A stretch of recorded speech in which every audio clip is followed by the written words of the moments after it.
if you are shipping wrong, pricing wrong, you're losing money. And the whole thing here is to either basically break even at worst or to make actually a little bit of money with your shipping.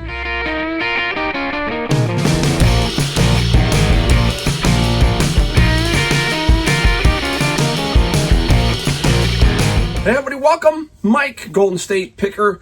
Thank you for joining me today. And today we got a video on shipping. All of it's about shipping. We're going to talk to you about how I ship items, how I think about shipping items, the whole thing, okay? Because if you are shipping wrong, pricing wrong, you're losing money. And the whole thing here is to either basically break even at worst or to make actually a little bit of money with your shipping as we learn to become better at shipping. That's the key.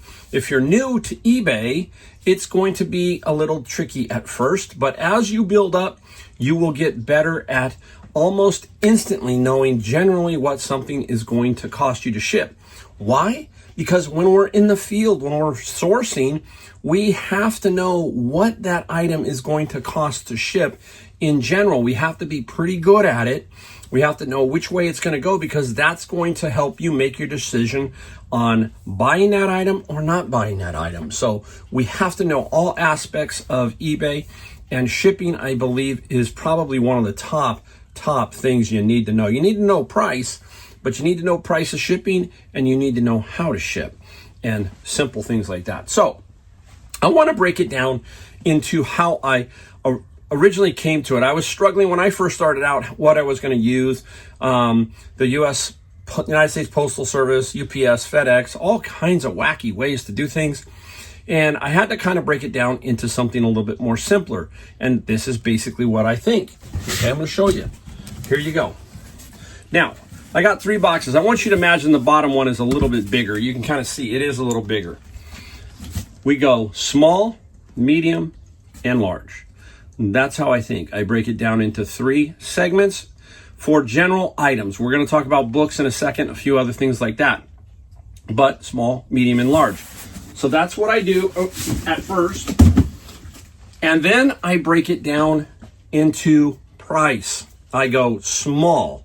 Maybe, let's just use 0 as a foundation, but 0 to like $17, $18. Then the next level is about 18 to 35. And then the next level is 35 to 60. So I'm kind of breaking it down. There's only so much you can charge for just general items, unless it's really a weird size or very heavy or something along those lines. But in general, that's a good way to think about it. The most you're going to charge right now is about $60. That would be a heavy receiver for, let's say, a receiver for me going to New York, okay? Flat out without doing calculated shipping. We'll talk about that in a second. If I was to ship that to Miami or Boston, I guarantee you if I package it right and everything, it would be in the 50 to high 50 range, okay? Cubics right now are costing a lot, so they've gone up quite a bit. Used to be about $45 to $50. Now I'm finding $50 to $60 is more common for larger items. So I start to think like that, okay? I break down everything into those categories. Now, before I get into some of the supplies that I use, I just want to give you a brief overview of how I approach things when I'm thrifting or whatever. When I'm thrifting, I'm looking at the item. I'm trying to say, okay, the item is $5, okay? I know that I generally, I use 15% as fees, stuff like that. Now, if I've got an item that's, let's say $30, okay? And it fits the small category, okay? It just fits that category. 0 to 2 pounds, that kind of thing. I'm thinking, where am I going to be price-wise? Even before I look at something, okay, on the app. I might say, okay, this item's going to be about $14, $15. Now, I go to the item, I start looking, and I'm going to compare what's happening with the item. Are people doing, let's say the item sells for $30. They're doing $29.95 free shipping. Well, nothing's free. So they're having to eat, they're not eating the cost, they're just building it into the price. So let's say the item's 20 and other people are pricing it $9.95 shipping. You see, there's no difference, okay? So I'm formulating this in my mind. Now my 14 is a little bit high. Max I'm gonna get, let's say I have 6 items up, there's 6 items of the similar, everything's the same. And it's all $29.95, somewhere around there, free shipping or putting shipping in there. There you go, pretty straightforward. I'm gonna have to be no more than $29.95. So if I wanna buy this item, it's 5 and my shipping is 10, okay, you got 15, minus all the fees, you start to do these generalizations. So you're just trying to figure it out by using eBay and what people are charging for it and your small, medium, and large. Over time, you're just gonna get really, really good at that. And you're just gonna break it down. Every time I see a receiver, I know, okay, if I don't do calculated shipping, I have to put this price on it because I may have a problem going back east. Now, somebody, if I do it that way, somebody may offer an adjusted best offer because they live in California and they're going, wow, $60. Let's knock $25 off the price and keep the shipping the same. So there's a lot of different ways of doing many different things on eBay. But the shipping portion part, you have to sooner or later figure out the 3 levels that I call it, and then attack it with where can I make my best play for it so it doesn't cost me too much and maybe I make money. Where people make the biggest mistake is they do not understand that if you are charging $10 for shipping, the book category is 15% for an eBay fee. They're going to take $1.50. eBay takes the whole total, including sales tax, and throws it in there. And if the item's $40, they're going to take 15%. So your $10 of shipping is being charged $1.50 fees. So you have to remember that. You have to add that into your shipping. And what I do, and really, really quick, every day when I sit down to ship, if I'm shipping 8, 15, or 20, I'm constantly looking at what it is costing me to ship. So if the item I charged $9 and the item is $6 to ship, just in general, I got $3 to play with in there. And what did I charge? I charged $9. So they're going to take, let's call it $1.50, knock that off. I come up with $7.50. I charged $6 and I made $1.50. We can't forget bubble wrap and some other supplies and boxes. All those costs have to go into this. And that's where you're trying to figure it out. Hey, if it doesn't work and you can't make any money because shipping is just not going to work out, then you move on to the next item. It's just not going to work out. So we have to be completely on top of the shipping side of everything with eBay. A lot of people ask me, okay, Mike, what about Pirate Ship? Do you use Pirate Ship? No. I've gone on Pirate Ship and I do ship when I sell it, when I give away a book, I use Pirate Ship. Okay, there's nothing wrong with Pirate Ship, but why do I want to leave the eBay platform? eBay gets great pricing against Pirate Ship. It's either the same or less. I have never found Pirate Ship to beat eBay, in my opinion. Okay, I use Pirate Ship for special situations. Now, when we ship, when we list our items, we have to make sure that our items are going into the proper category. And I will talk about manga because I sell a lot of Japanese manga and there is no ads in a lot of the manga books. Okay, if your item in media has ads in it, it cannot go into the media mail. In general, that's the rule. So when you have manga and you're going to snipe an ad, let me say you go up there and you see a 6-volume set of manga and somebody has it in single volumes, such and such, such and such. That may trigger no media mail shipping.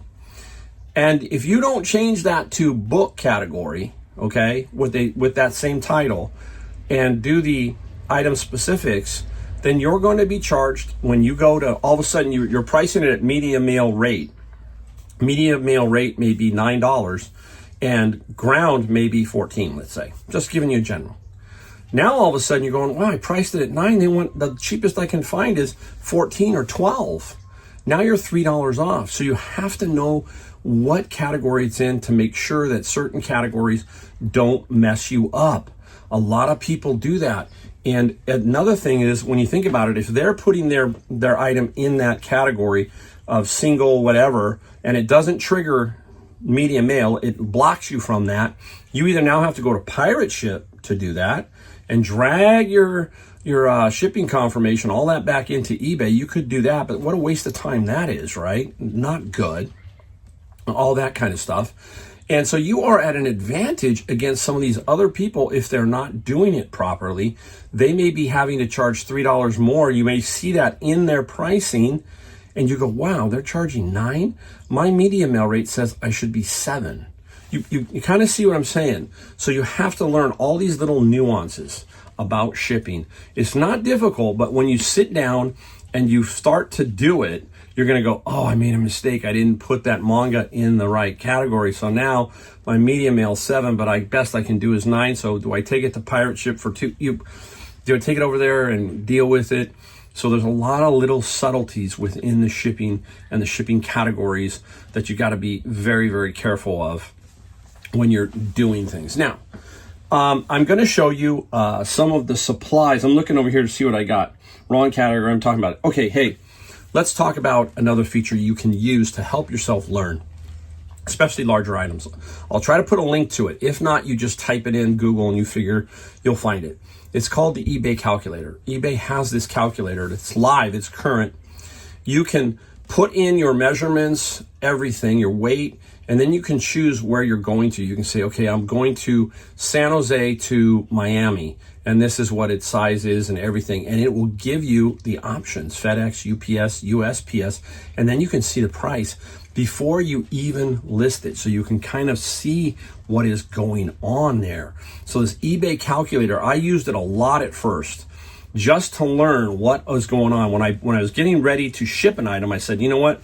This is X by X by X. Let me see what it costs. And that saved me a lot of time. Big time savings, right? Now, there's another thing that everybody, I have 2,500 items, okay? All kinds of items, small, big, large, stuff like this, okay? You know, different sizes. And there's a lot of people say, oh, I just do calculated shipping. Can you imagine me having 2,500 boxed items out here? And then guessing, because that's what you're doing. So if you either pre-box an item and then measure it, weigh it, and put it on the scale and do all that, and then put that in as calculated shipping versus the flat rate, which is what I use, okay? I use it 98% of the time. I do use calculated shipping. You just saw, if you watched the video, of a blow mold. You watch me do golf bags. You've watched me do receivers. You watch me do certain things. But I'm not afraid of not using the calculated shipping. I will use the flat rate even for a receiver. I sell a lot of stuff here. And you'll be amazed at what people will pay, even from here to, let's say, Oregon, for a receiver and not hem and haw, okay? It's crazy, but that's how you make a little bit of money sometimes on your shipping. And sometimes you go, hey, you know what? I'm going to discount you $10 or whatever. That makes goodwill with this person, all that kind of stuff. So there's many, many ways. Calculated is one. I can't do it. Okay, I've got books. Okay, those are medium mail. Those are different weights. Those are different things. I'm not going to box every one of these items up, right on the outside what they are, and do that. If you watch most of the resellers out there, they're not doing calculated shipping. Kevin, the Commonwealth picker, he goes, picks it up, ships it. It's not calculated, okay? I don't know why a lot of people, maybe there's some categories where you have, all you're selling is 20, 30 items, and those are all the same. Perfect, great. But when you're doing it like this, a little bit different, a little bit trickier. So keep that in mind. Now, the other thing you need to learn how to do, and I'm going to cut here and show you now, you know what? I'm going to link to it. I'm just going to link to this video that I did. It's a 1-minute video of how to resize a box simply. Very, very easy. I want you to watch that video. It's 1 minute of your time. If you've never resized, there you go. I'm going to talk about all that stuff now, all the little things that I use for my shipping. And you'll be amazed at how few items I have, okay? All right. So getting into the stuff I use. I'm a box hoarder. That's my number one issue. I'm bad at it. Terrible. I like boxes, okay? And there's a reason for that too, is when I'm gone on vacation, I'm back east, I want to come home and I don't want to have to go hunt for boxes, okay?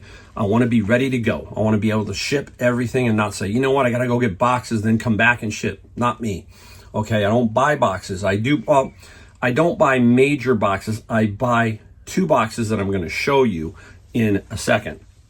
But otherwise, I am very light. I have bubble wrap. It's right here, okay? I get that off eBay, off Amazon. If you look below each of my videos, there's a description of every item I use. The bubble wrap, I think I pay $30 some, free shipping, that kind of thing. I have a great source for boxes for my books, so I don't have to buy those. I don't have to go to Home Depot or Lowe's. So I have the source. A lot of people, you don't have the source, so you have to do something different. That's fine. I'm just giving you the way I do it, so you can maybe say, hey, Mike just does it this way. I'm in a big city. Maybe I should do some of the same things, okay? Now, if we get into boxes, let's talk about boxes and the way I ship and certain things. For example, everybody asks me, Mike, you sell a lot of books. How do you ship your books? Okay, let me get some boxes out of here. I know I have them here. I'm working on all this. This is one right here. All right, here we go. We're having fun. We're having fun. Okay, let's say I want to ship this book right here, just to give you an idea. Everybody, this is a common book. You see me talk about books all day long. How am I going to ship this book? What I'm going to do is I have a lot of access to cardboard. I cut them up this size. Brand new knife blade, cut. Zip, zip. Now I got them. These are 16 by 10s or 11, something like that. Book goes like this. And people are going to go, oh, I don't know, maybe you do it like this. Sandwiched. Now I tape. Pinch, pinch, pinch on the ends, okay? Tape it, okay? And then from there, the other item you need is you must have some poly bags, not just for books, but for everything. This is the only poly bag that I buy. I don't have anything bigger than this. And this poly bag serves all my purposes for every book that I ship in general. Probably 90% of my books I ship this way. I have no issues with damage. Now, why? When you put a book in like this and you sandwich it in there, it can't get to the corners. If it drops, it's going to drop here and the book isn't right up in the corner. So if you're jamming it in a box, you could have a problem where it drops and it could damage the corner. So that is why I do it this way. And it ends up looking exactly like this. This was a thin book, sandwiched between 2 pieces of cardboard in that poly mailer. That's how it is done for me. It also gives it a little waterproofing, that kind of thing. Now, I ship a lot of books. Now, if I had to have every single box available to ship books, I could. It's going to cost me. Well, I got free cardboard. I'm going to cut it up. These, I have 2 boxes that I do use for various situations. They are both same kind of pattern. Look at them. This is an album size. We ship albums in this one. And this is like a hardcover book size. So the more expensive ones, I will go into something like this. This kind of situation. Okay, it just folds up. And then it forms a nice little box. Okay, that's what it does. These are running about 75 cents each.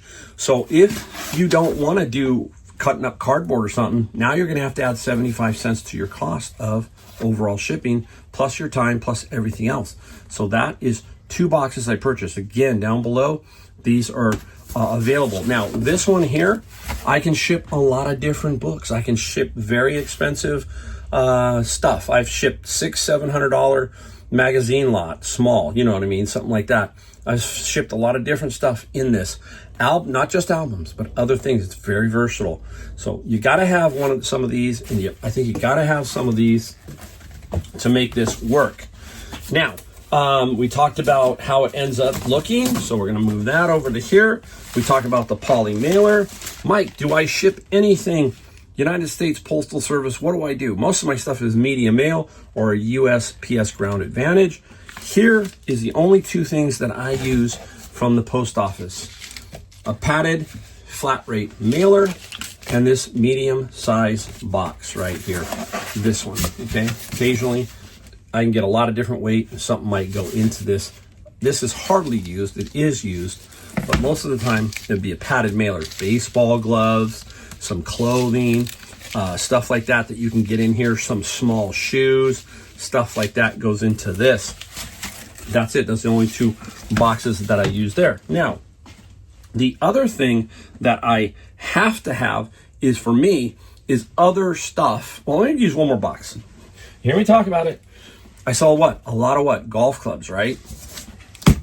Here's a box. Now, this is a small version. Just imagine this as being 48 inches long, because I can handle this a little better for you. So let's say this was 6 by 6 by 48. Most golf club drivers are 45 inches long to 46 inches long. Now, I can ship those easily. I just have the experience of knowing how. If it has a head cover, I take the driver and I put the head cover on the grip end, and that goes into the box. So the head cover is down here. Up here is the head to the driver. My goal, I must keep it below 48 inches in length. 47 and a half, I mean, anything like that is good. Don't try and sneak over. That you can do it, okay? Because once you jump over to 49 to 50, you're gonna create yourself an issue where you're probably gonna get charged extra because you didn't do it right. 6 by 6. Now, let's say I have a wedge. I've got a 48-inch box. I need it to be 38. All I do is resize it, cut it, and resize it down. I don't use the full 48. And then I have an extra maybe 10 inches for something else. Always trying to reuse something. So if I cut off this, I can save this and maybe use it for something else that I need to ship. So keep that in mind. Now, you need all the other accoutrements that go with shipping. And for example, whenever I find something cool in a dumpster that says, hey, I can use that, and there's a reason why, like something like this. Look at this. Heavy corrugated. This will protect corners or receivers, very high-end turntables. I can cut this stuff, use a little saw, cut it, and now I have more reinforcement for like turntables, receivers, anything that where the corner is very important to keep from getting damaged, right? Styrofoam. Well, let's take a look. Here we go. I got a bunch of stuff. Styrofoam, very simple. Some of this stuff can fit inside and tighten up book lots, can tighten up a lot of different things. So pieces of styrofoam. My father-in-law, I got all my newspapers from my father-in-law. I have another source that will help me with newspaper, so I use newspaper. A lot of people will say, newspaper will leave printing and all that kind of stuff all over everything. I've been doing this 7 years.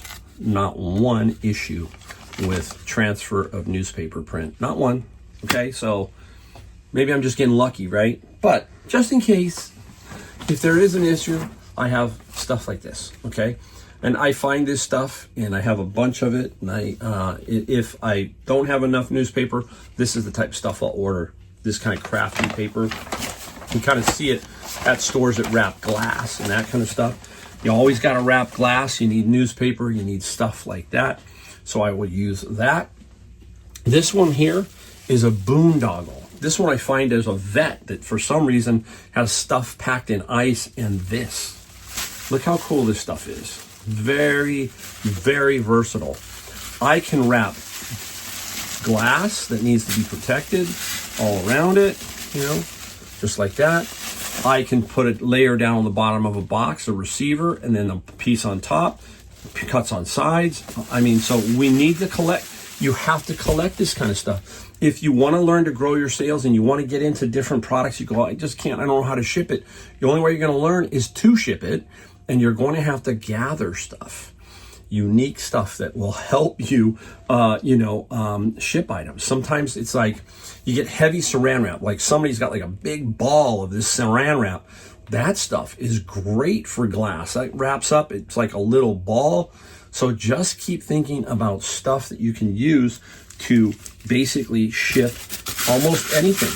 shipping is not hard. I want to break that down. I'm looking here. I pretty much covered the general. I need to do a big video of everything and go down how I literally do everything. I don't want to charge for it. I really want to just do like from the beginning of how I'm listing to how I'm shipping and just break it down, because this is not that difficult. It just requires a little bit of knowledge. You know, when you take a look at what else I use, here it is, look. Here's the other 4 items, basically. I got a tape gun, I got a knife, I got a screwdriver, and I got a tape measure. What's the screwdriver for?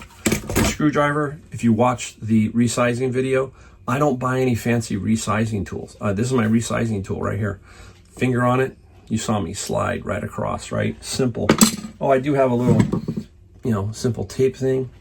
I don't have a fancy tape machine. I do carry some clear tape. I use the eBay tape. I use my quarterly money to buy the tape from eBay because I don't need the boxes. And then I carry some clear tape. And the reason I carry clear tape, 1 or 2 rolls, is if I can ship an item. Let's say I got a receiver that is nicely packed in its original packaging, super tight, not, you know, you can make it really nice. I'm not going to tape it up with eBay tape. I'm going to tape it up with clear tape so that it looks nice. So somebody might really want that box and they don't want it all taped up with eBay tape. So I'll use clear tape. So there's a lot of little functions, a lot of little things that you see scientifically, you know, kind of thinking, little mad scientist. Everybody has it differently. This is kind of how I'm thinking. You watch me. I sell 2,500 items a year. That's a lot of items to package up, you know. So I do have the knowledge on it, and it's just something you're just going to have to stick your feet in there and kind of go. But if you just start thinking small, medium, large, don't lose money. 15%, good target for putting on top of the price, so you're not losing.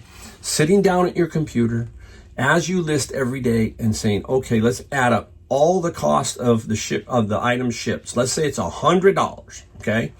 That's my cost. 15%, I got 115 because that's what eBay's charging. So 115, and I got from my buyers and free. You gotta say free, sometimes you just gotta figure it out.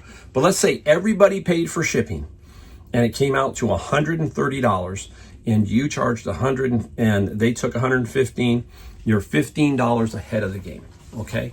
Very simple. So there you go. I just wanted to do, I hope I don't screw it up. I just wanted to give you a feel for it. Hopefully there's something in here, some little trick, some little nuance. If you have a better way of doing something, you got to tell me in the comments down below, because that will help me get better. And that's what it's all about. We need to help each other to get better, to get more efficient so that we don't lose money on the shipping side. Very, very key. And that we ship it well, right? That's the other part. Trying to make sure I got everything. There you go. That's all I use, okay? Down below in the comments, down below in the video description, you can see all the stuff that I use. All right. Thanks for watching. We ask you hit the like, the subscribe, the bell notification. That's all we ask. And I will see you in my next video.